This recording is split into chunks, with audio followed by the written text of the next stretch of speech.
이걸 미리 알고 회사를 들어가셔야 문제가 발생했을 때 나를 보호할 수 있는 방법을 아실 수 있습니다.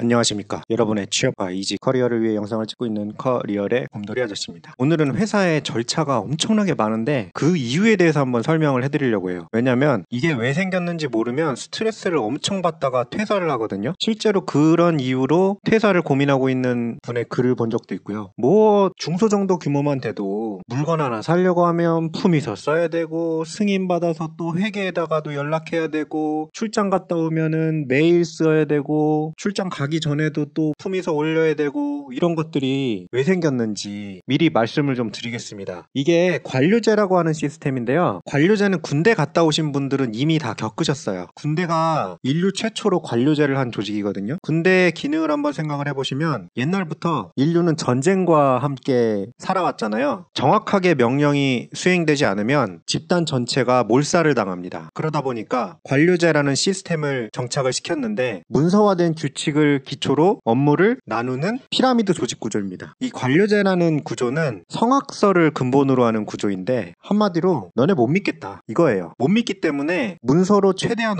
모든 업무를 정해두고, 업무 수행 과정도 문서로 남기고, 사람 위에다가 사람을 쌓아서 업무를 감시하는 겁니다. 이게 맞냐고 물어보신다면 저는 바람직하지는 않지만 불가피하다고 생각을 해요. 조별과제를 한번 생각을 해보세요. 그나마 나름 걸러져서 비슷한 수준끼리 수업을 듣는 조별과제에서도 실제로 배우는 건 협동성, 준비성 이런 게 아니라 사람에 대한 증오를 먼저 배우게 됩니다. 회사도 비슷해요. 거대한 조별과제라고 보시면 돼요. 제가 적나라한 얘기를 하나 해드리면, 예전에 팀 예산 관리를 제가 했었는데요. 팀장님은 따로 계시고 저는 그냥 관리만 했었는데, 팀이 먹을 다과리를 사놓고 뭐 그런 업무였죠. 어느 월요일에 주말에 마트에 간 김에 팀이 먹을 과자를 샀다면서 팀장님이 법카를 긁으셨더라고요. 단 한 번도 그런 배려를 한 적이 없던 분이라서 팀원 모두가 의심을 했습니다. 왜냐면 긁은 금액이 20만 원 정도였거든요. 저 같은 경우에는 잘 알고 있었죠. 왜냐면 제가 인터넷에서 과자를 사다 날라서 잘 알기 때문에, 양을 보면 그 정도면 5만 원이면 해결되는 양이었어요. 그런데 제가 그거를 다른 사람들한테 따로 얘기하진 않았거든요. 그런데 신기하게 회계 규정이 새로 생겼어요. 마트나 편의점에서 법카를 결제할 때 영수증을 반드시 업로드할 것, 아니면 회계에서는 처리해주지 않겠다. 근데 제가 알기로는 팀원 중에서도 아무도 이걸 회계에다가 얘기한 사람은 없었거든요. 근데 회계팀에서도 이상하게 생각을 한 거예요. 왜냐면 이게 루틴이라는 게 있거든요. 법카도 결제하는 루틴이라는 게 있어요. 팀마다 특징이 있는데, 매번 한 5만 원에서 한 7만 원 정도 인터넷 쇼핑몰로만 사다가, 특히나 저 같은 경우에는 규정이 생기기 전부터 무조건 영수증을 올렸어요. 왜냐면 금액만 딸랑 나와 있고 뭐 내 땡땡, 뭐 인 땡땡 이렇게 써 있으면 뭘 샀는지 모르잖아요. 내 개인 물품을 살 수도 있는 거 아니야. 그러니까 저는 영수증을 무조건 올렸거든요. 근데 갑자기 오프라인 마트에서 샀고 영수증도 없어. 그것도 20만 원에. 그것도 심지어 주말에. 이러니까 아마 회계에서 이거 이상하다 해서 의심을 한 거겠죠. 이 에피소드가 뭐 중소기업 이런 데서 일어난 게 아니에요. 대기업에서 일어난 거예요. 뭐 잘리거나 징계를 받거나 이러진 않았는데, 뭐 따로 경고를 받았는지는 모르겠습니다. 보통 그런 경우에 조용하게 해결하고 싶으면 임원한테 슬쩍 얘기한다든지 해서 경고를 주긴 하거든요. 암튼 이런 경우가 상당히 흔해요. 법카도 제한이 없으면 미친 듯이 긁고 다닙니다. 이게 공유지의 비극이라는 건데, 공유 목초지에다가 소를 풀어놓는 경우에는 무조건 그 소들이 엄청나게 많이 풀을 뜯어먹게 해서 풀이 아예 없어지게 됩니다. 그게 공유지의 비극인데, 법카가 대표적으로 그런 일이 일어날 수 있는 최적의 환경이거든요. 그러다 보니까 온갖 규정으로 다 얽매여 놓는 거예요.